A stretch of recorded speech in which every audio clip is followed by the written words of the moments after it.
Geopolitics की दुनिया में इस वक्त एक बहुत बड़ा और दिलचस्प मुकाबला चल रहा है।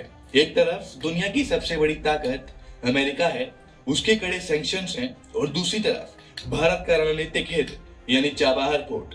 अमेरिका का दबाव हो, प्रतिबंधों की धमकी हो या ईरान के आंतरिक विरोध प्रदर्शन, भारत ने साफ कर दिया है कि वो चाबहार पोर्ट से पीछे हटने वाला नहीं है। बीजेपी सरकार ने अपने इरादे जता दिए हैं कि चाबहार पोर्ट से एग्जिट करना भारत के लिए कोई विकल्प नहीं है।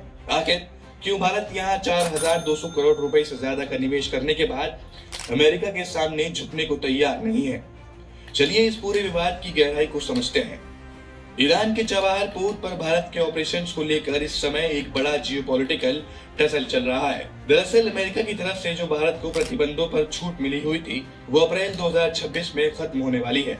अमेरिका ने तकनीकी रूप से भारत को ये मैसेज दिया है कि अप्रैल 2026 तक वो अपना बोरिया बिस्तर समेट ले और वहां से ऑपरेशंस बंद कर दे।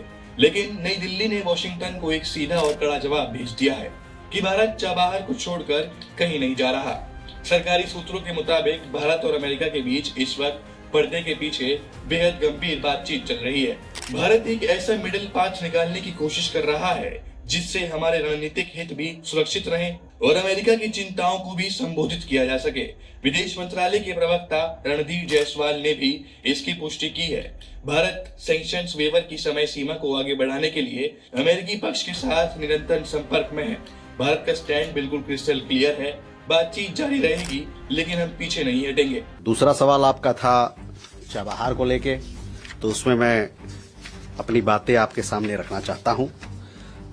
जैसा कि आपको पता है, 28 अक्टूबर 2025 को यूएस के ट्रेजरी विभाग ने एक चिट्ठी जारी की थी हम लोगों को। उस चिट्ठी में उसमें अनकंडीशनल सैंक्शंस वेवर की बारे में जानकारी थी, और ये जो अनकंडीशनल वेवर है, जो सैंक्शन वेवर हमको मिला है, आपको पता है जैसे कि वो 26 अप्रैल 2026 तक वैध है।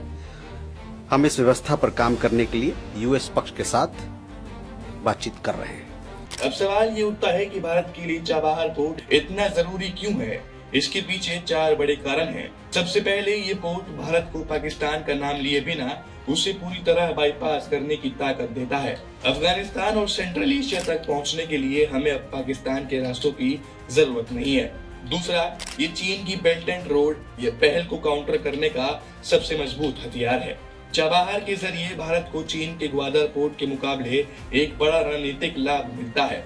तीसरा, ये international north south transport corridor का मुख्य द्वार है जो भारत के व्यापार को यूरोप और रूस तक तेजी से पहुंचाएगा। और चौथा कारण है भारत के रीजनल लीडरशिप की साख। बीजेपी सरकार के लिए चाबहार सिर्फ कूटनीति का हिस्सा नहीं है, बल्कि ये भारत की अर्थव्यवस्था और मेक इन इंडिया को ग्लोबल मार्केट्स में चीन के बराबर खड़ा करने का एक मजबूत जरिया है। अगर भारत आज इस पोर्ट से एग्जिट कर जाता है तो ये न केवल 4,200 करोड़ रुपए का नुकसान होगा, बल्कि मध्य एशिया में भारत के बढ़ते प्रभाव पर भी पूर्ण विराम लग जाएगा। भारत अभी नेगोशिएट कर रहा है, शायद भविष्य में कुछ छोटे मोटे तालमेल बिठाने पड़े, लेकिन इतना तो तय है कि मोदी सरकार किसी भी दबाव में अपनी विदेशी नीति को बदलने वाली नहीं है। चाबहार भारत का स्ट्रेटेजिक क्रेडिबिलिटी का सवाल है। भारत इस मोर्चे पर डटा हुआ है।